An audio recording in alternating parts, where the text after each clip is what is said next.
Ibu bapak dan saudara sekalian, bersama-sama kita telah berusaha mendalami perikop Injil Markus ini dengan tuntunan pertanyaan tadi. Ibu bapak dan saudara sekalian, setelah Tuhan Yesus datang ke dunia sesuai dengan apa yang diharapkan oleh orang-orang Yahudi, seperti yang dinubuatkan oleh Nabi Yesaya bahwa Mesias akan datang, maka Tuhan Yesus selalu memanggil murid-murid yang pertama dan mereka mengikuti Dia. Mereka hidup bersama-sama dengan Dia, menyaksikan Dia. Apa yang dilakukan oleh Tuhan Yesus dirasakan sendiri, dilihat sendiri, menyembuhkan orang berbagai macam penyakit, mengajar dengan penuh wibawa, penuh kebijaksanaan, dan bahkan penuh kuasa. Juga mengajar dengan perumpamaan-perumpamaan yang dekat dengan kehidupan para murid sendiri. Kita tahu perumpamaan tentang dirham yang hilang, domba yang hilang, dan seterusnya, itu dekat dengan kehidupan mereka. Setelah sekian lama mereka hidup dan menyaksikan apa yang diperbuat Yesus, tibalah saatnya Tuhan Yesus untuk mengetahui sejauh mana mereka mengenal dirinya.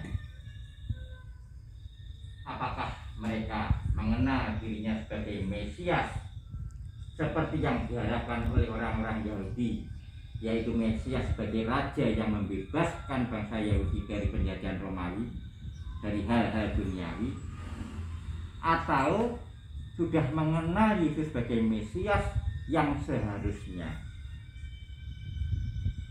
Maka dia perlu bertanya kepada para murid, bagaimana pendapat orang banyak tentang Dia. Pertanyaan ini hanya sebenarnya untuk menggiring, mengetahui kedalaman pengenalan mereka, para murid itu, kepada Yesus sendiri. Dan tegas Petrus mewakili teman-temannya menjawab, "Engkau adalah Mesias." Dengan jawaban ini, Tuhan Yesus sudah mulai mengetahui sejauh mana pengenalan muridnya terhadap dirinya. Tapi masih dilarang untuk diberitahukan, karena Tuhan Yesus memberi kesempatan kepada para murid untuk tetap mengikuti Dia, supaya konsep tentang Mesias yang selama ini dimengerti oleh orang Yahudi nanti akan dialami, dilihat sendiri oleh mereka terhadap apa yang dilakukan, dikerjakan oleh Tuhan Yesus. Mesias yang bukan menyelamatkan mereka dari penjajahan, tetapi Mesias yang menyelamatkan umat manusia dari belenggu dosa menuju keselamatan kekal. Mesias yang harus menderita, yang harus disalib, dan akhirnya bangkit dari orang mati. Bapak, Ibu, dan saudara sekalian, kita perlu bertanya pada diri kita sendiri, apakah kita yang sudah sekian lama mengikuti Yesus juga sudah mulai memahami, meyakini bahwa Yesuslah Mesias bagi diri kita. Yesuslah yang akan menyelamatkan kita. Oleh karena itu, marilah kita bersama-sama kita doakan doa APP. Bapa yang Maha Kasih, sudah sekian lama seluruh dunia berada dalam situasi hidup yang sulit karena pandemi COVID-19. Banyak yang telah menjadi korban. Tentu Engkau merasakan kesedihan kami. Kami sedih karena kami tidak dapat lagi dengan leluasa berkumpul dalam persekutuan untuk menumbuhkan iman kami. Terlebih kami hanya sebatas merayakan Ekaristi, sumber iman kami, secara virtual. Meski tidak mudah, kami terus berusaha mengembangkan iman kami dalam keluarga. Berkenanlah Engkau selalu melindungi dan menguatkan iman kami. Jangan biarkan kami menjauh dari-Mu.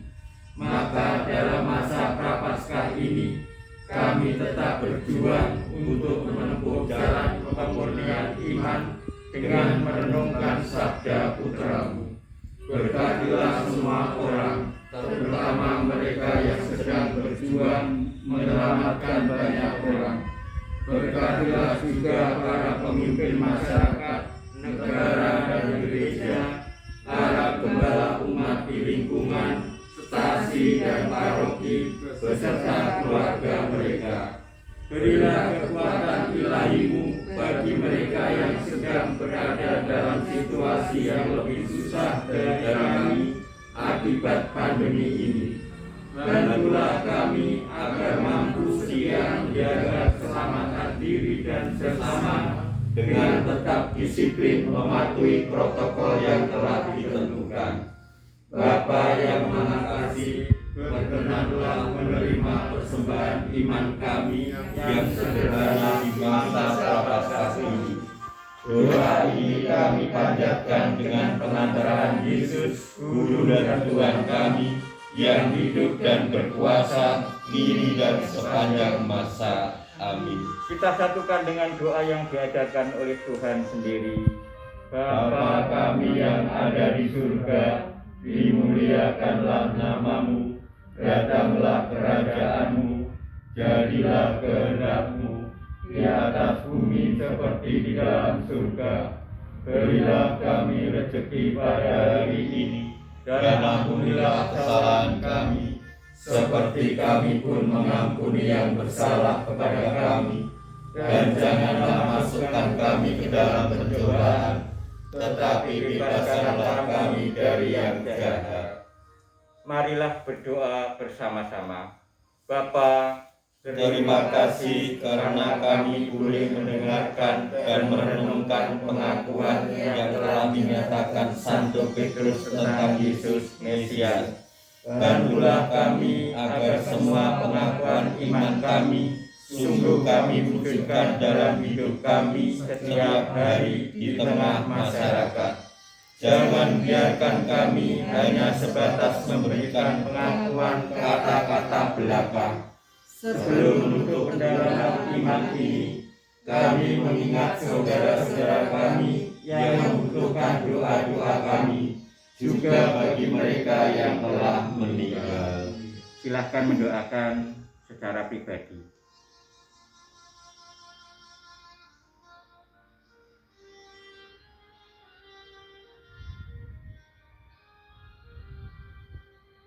Jagalah Dan lindungilah perjalanan hidup kami selanjutnya sebagai persekutuan murid-murid Kristus yang dewasa dalam iman, guyup, penuh layanan dan misioner, demi kemuliaan nama-Mu sepanjang segala masa. Amin. Semoga Tuhan serta kita Dan selama-lamanya. Semoga kita semuanya niat-niat baik kita selalu mendapat berkat dari Allah yang Maha Kuasa, dalam nama Bapa dan Putra dan Roh Kudus. Amin. Dengan demikian pendalaman iman sudah selesai. Syukur kepada Allah. Marilah pergi kita diutus. Amin. Terima kasih.